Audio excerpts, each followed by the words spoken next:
زمن جميل كان فيه سمونا، كانت به أمجادنا تتوالى، كانت عزائم أمتي خفاقة، والله أكبر في السماء تتعالى، والله أكبر في السماء. بسم الله والحمد لله والصلاة والسلام على رسول الله وعلى آله وصحبه ومن والاه.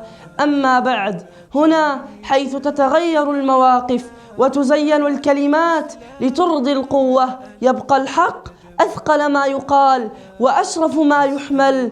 هنا تحت ثرى الشام يرقد رجل جعل الكلمة أمانة والعدل موقفا ودفع ثمن ذلك حياته. إنه النعمان بن بشير رضي الله عنه.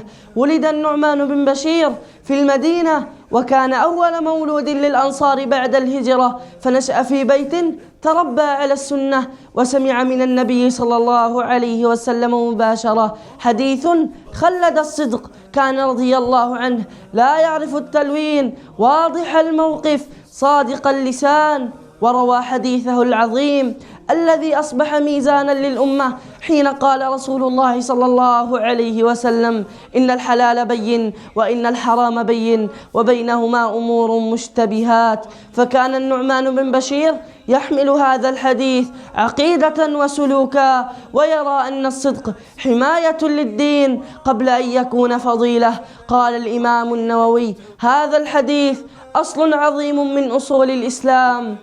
تولى النعمان بن بشير إمارة الكوفة ثم الشام، فكان صريحا في الحق لا يجامل على حساب الدين. وحين تشعبت الفتن وطلب منه أن يغير موقفه، ثبت على ما يراه حقا وإن كلفه ذلك منصبه وأمنه.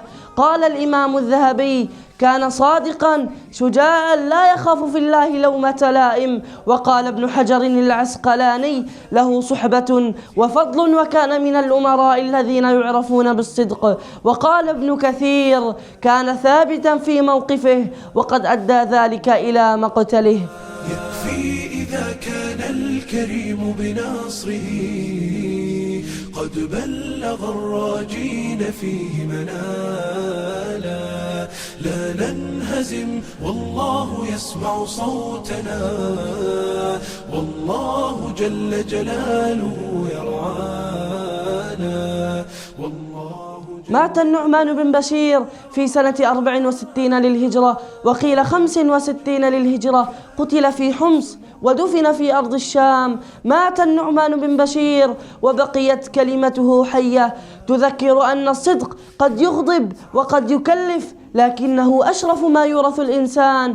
هنا تحت ثرى الشام يرقد رجل قال الحق وعاش به ومات عليه، والحمد لله رب العالمين. زمن جميل كان فيه سمونا، كانت به أمجادنا تتوالى، كانت عزائم أمتي خفاقة، والله أكبر في السماء تتعالى.